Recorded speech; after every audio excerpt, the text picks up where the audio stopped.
morning, guys. G2P angler Jason Reese here. Thanks for tuning in to Guggen to Pro Offshore Angler. I'm your host, Jason Reese.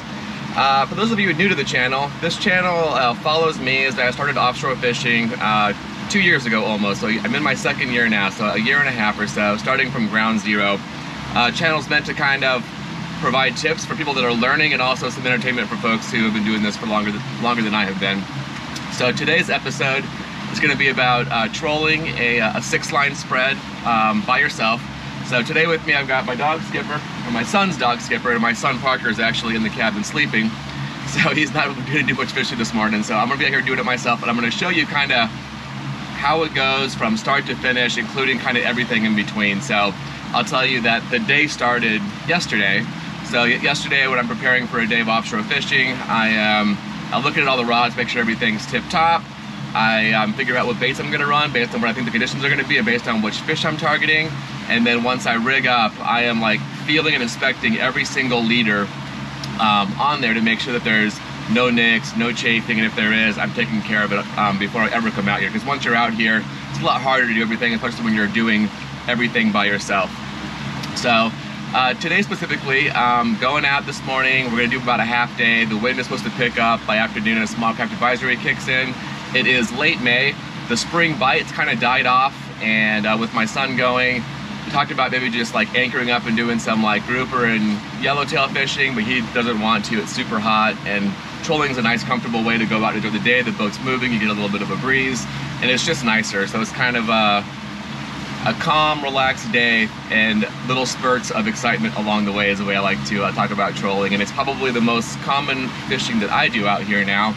And after about a year and a half, I've got it pretty dialed in. So I'm going to share kind of everything that I do from the approach and everything else going on. So today's approach, we'll be targeting Wahoo this morning, and not because it's a great Wahoo morning. It's like mid-moon. I do my best Wahoo fishing like 3 days in front of the full moon, and that's not the case today. So we're gonna go out in mid-moon. We have an outgoing tide on the very first part of the morning this morning. So our first hour and a half is gonna be our best morning, our best part of the fishing day. We're only gonna be out for a half a day anyways. If you wanna come out and target Wahoo, come out for a day where you're 1 to 3 days in front of the full moon and you got an outgoing tide in the morning. That's always the best time for me. They're a low light fish that likes to feed in the morning and at dusk. After that, we'll kind of have everything else in play. So once we are kind of done with the Wahoo fishing, and even when you're Wahoo fishing, you kind of have everything else in play out here. So I'm out of Hillsborough Inlet, South Florida, and cool thing about this area is 5 minutes out, you're in 300 feet of water and you're fishing. You've got Mahi, Wahoo, Blackfin Tuna, cobia, a lot of fish in play on the troll. And if you come a little shallower into that 100, 120 foot range, you've got kingfish in play. Sometimes trolling over the reef, we get grouper, mud snapper sometimes come hit. So a lot of fish in play. I find for trolling, like during the winter months, it's not really that great for me. It hasn't been that great for me. I'm better off kite fishing. The sailfish bite's hot, so I tend to favor kite fishing January through March, and then the spring bite picks up and I like to go back on the troll. So today should be kind of a hot summer day. It's been, it's end of May, it's record heat, so it's gonna be a hot day out there, but the boat's moving. We're gonna be out in the morning when it's nice and cool, and we'll go out, and it should be just under 2 feet. I don't like actually coming out on calm, flat days where there's like not a lot of current, not a lot of waves. I find the bite has not been really that great on those kind of days. My favorite days are like 2 foot to 5 foot seas. Anything past 5 and I'm out there by accident. I don't want to be out there beating up my crew and the boat and everything. Usually that happens when I've gotten the forecast wrong, or if it's just picked up while we're out there. So we're hoping to come in before that happens today. So I'm going to give you a full equipment rundown on what's going out here in the spread here in just a minute.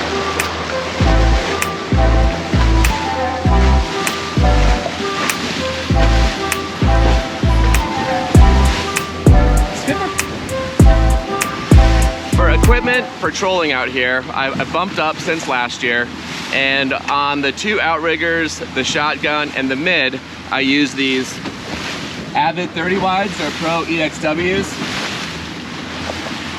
I put them on RD custom rods. You don't need custom rods. Any kind of trolling rod would do for most of the fish we catch out here in South Florida.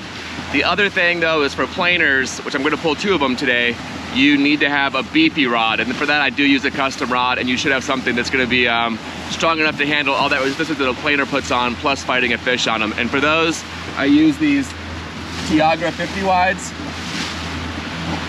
for both of the planers. So 4 30 wides and 2 50 wides for my 6-line trolling spread out here.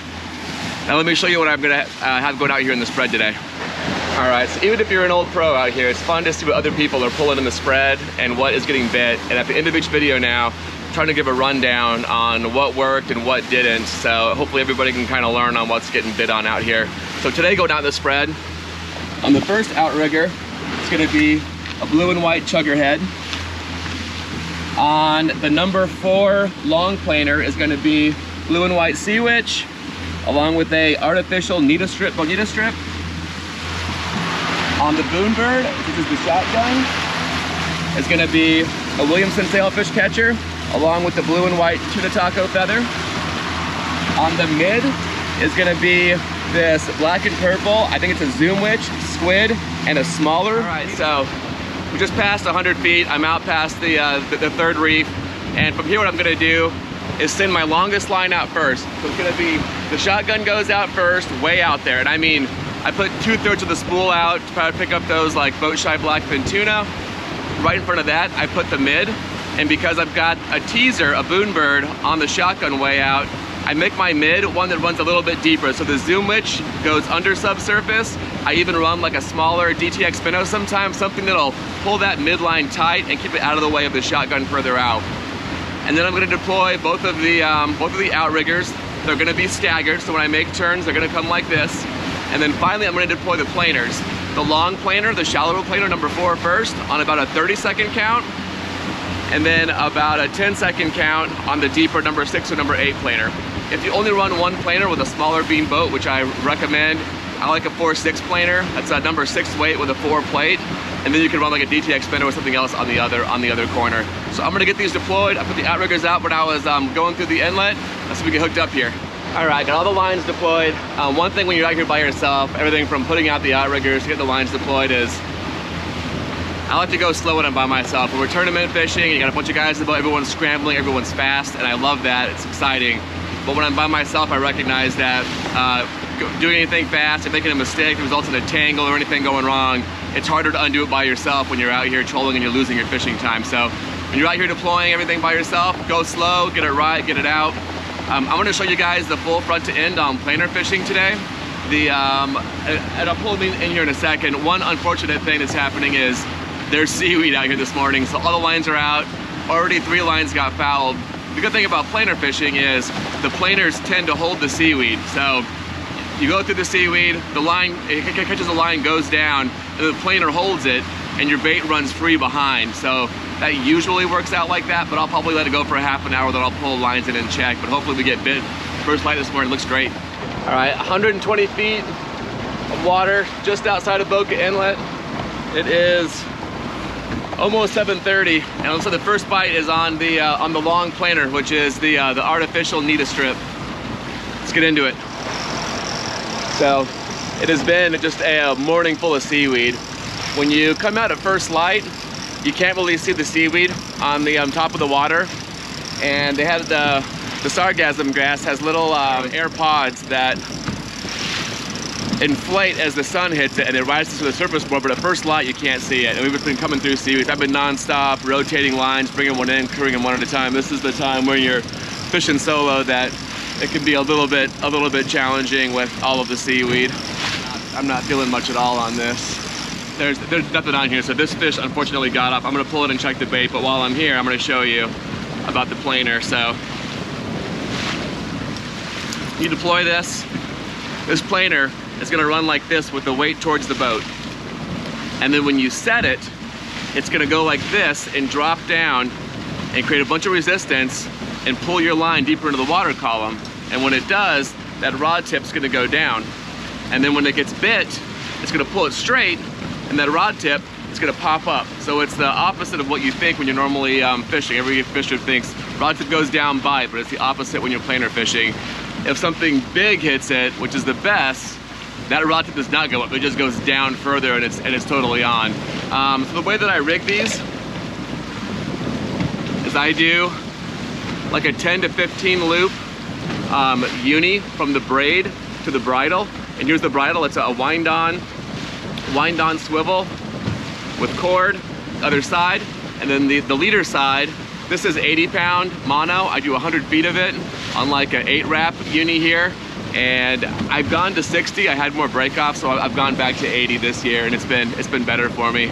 So that's how we really run those planers out here. All right, so that artificial bonito strip got pulled off. That was that like greenish sparkly ones. I'm gonna go find another one of those and put it back on and redeploy the long planer here. So I've deployed the 100-foot leader out there now.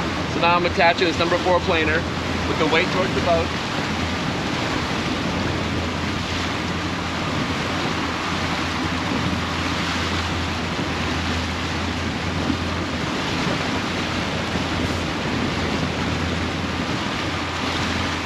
And you only insert that on the bridle side of the swivel.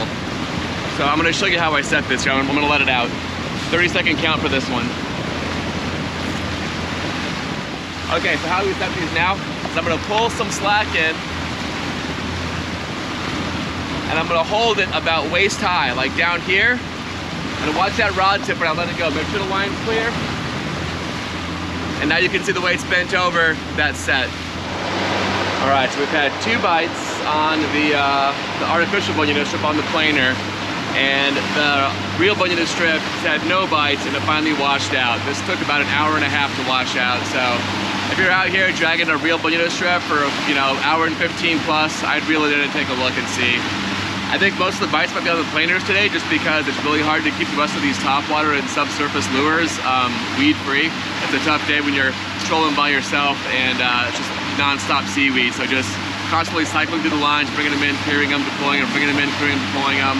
And meanwhile, I'm probing everywhere from like 100 to 400, looking for some clean water, trying to figure out where the bite is. So far, both bites came in the 120 range, which we're on the cusp of being like kingfish water or not. So I'm not sure what those were. Both were short strikes. So, well, actually one was on for a minute. It just got off, and I was horsing around with Parker here for a few minutes. But hopefully we'll get into some more bites here soon. I was bringing in the shotgun to get seaweed off of it, and I saw the mid get whacked and nothing on it.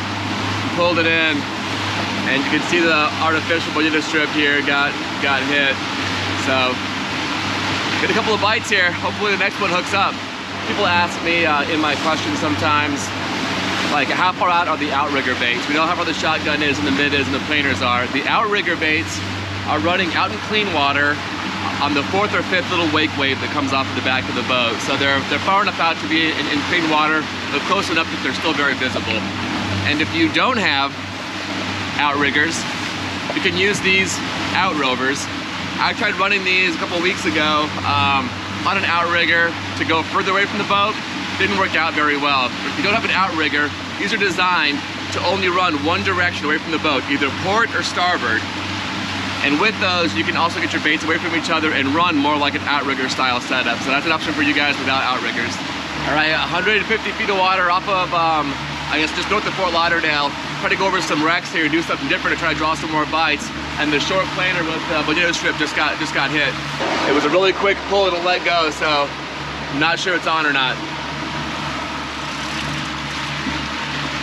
You can already see the bait back there coming through. If the fish isn't on, it's probably a short strike I'll see right now.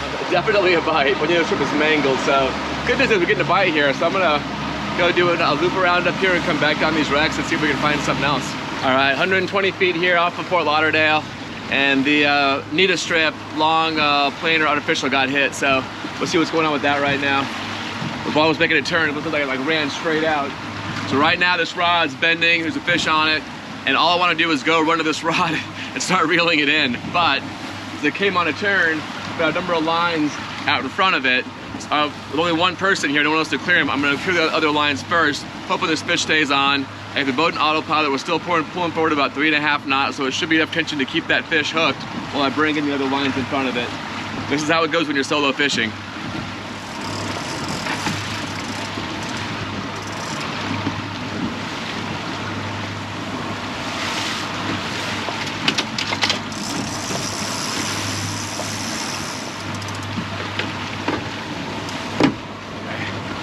Going out of the way. These 2-speed reels are nicer for, you're not gonna get a lot of line in quickly. 3 lines are in now. And again, fouled up, everything's got seaweed, full time out here today. So 3 lines are in. The shotgun is out past where this fish is, and I got enough room now to bring this fish in. So, time to go to work. Feels pretty decent, and I know the planer has a ton of seaweed on it, so I'm gonna slow down from like 3.5 knots to like 2.5 knots here. This fish pulled out some line. It's a ways out there.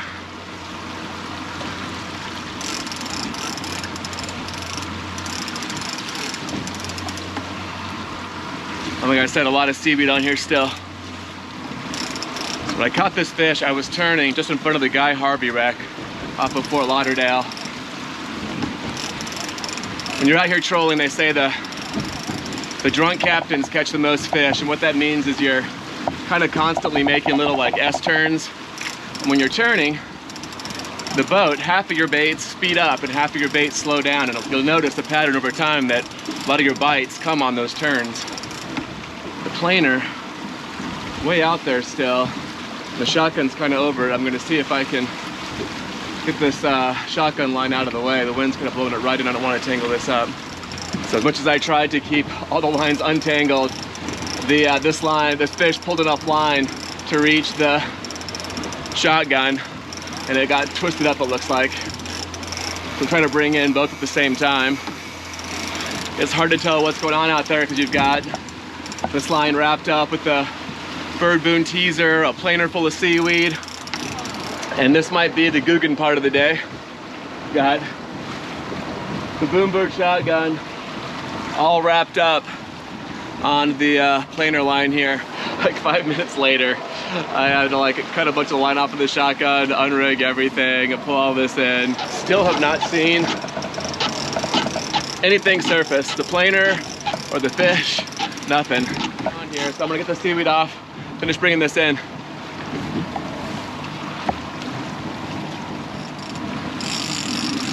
Looks like a fish, or at least half of a fish, with a bunch of seaweed on it. Hoping it's a blackfin tuna.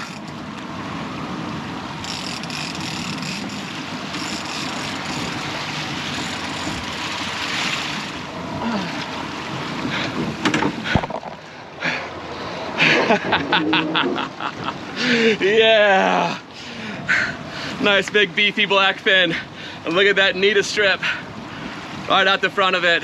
Artificials today, 5 bites, 4 on artificial Nita strips, and 1 on a regular bonita strip. Yeah,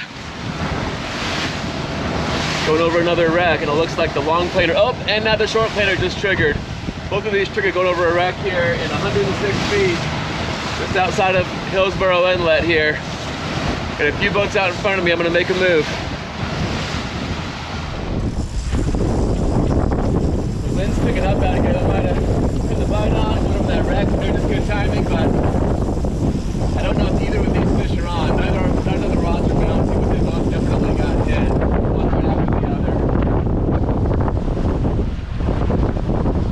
Not on, I can see the bait. Let's see, this is the number 6 on this trip. Let's see, it's bagel. Short shot. Go out here.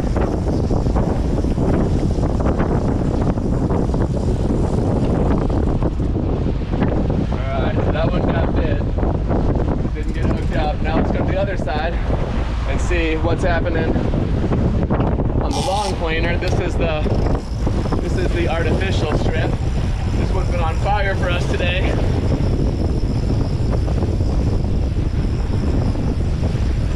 The wind's picking up out here, so I'm gonna change the bait. Got the outrigger bait, the Island Rod Flyer.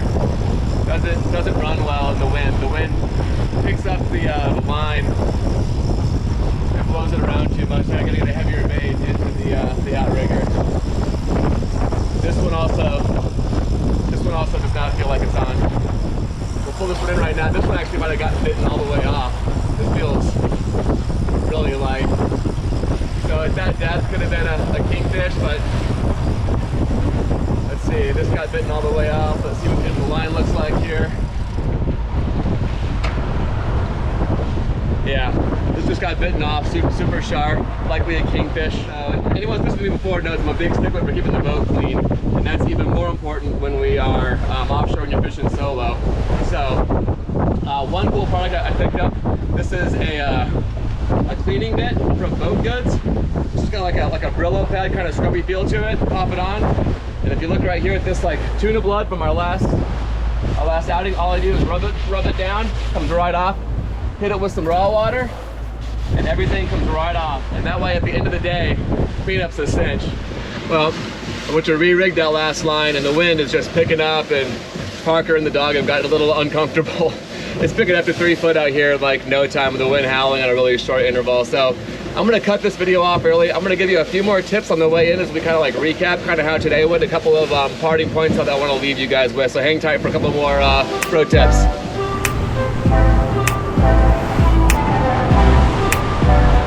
We're back in the inlet. That was a very fast 2-hour trip. 5 bites, 1 blackfin, actually 6 bites we cut the bite off at the end. So 5 of those bites came on the artificial Nita strips, 1 on the regular bonita strip. They're still kind of nice 15-pound blackfin, and got to kind of run through most of what I wanted to share to you guys for trolling out here. South Florida, and a lot of these tactics are obviously effective elsewhere.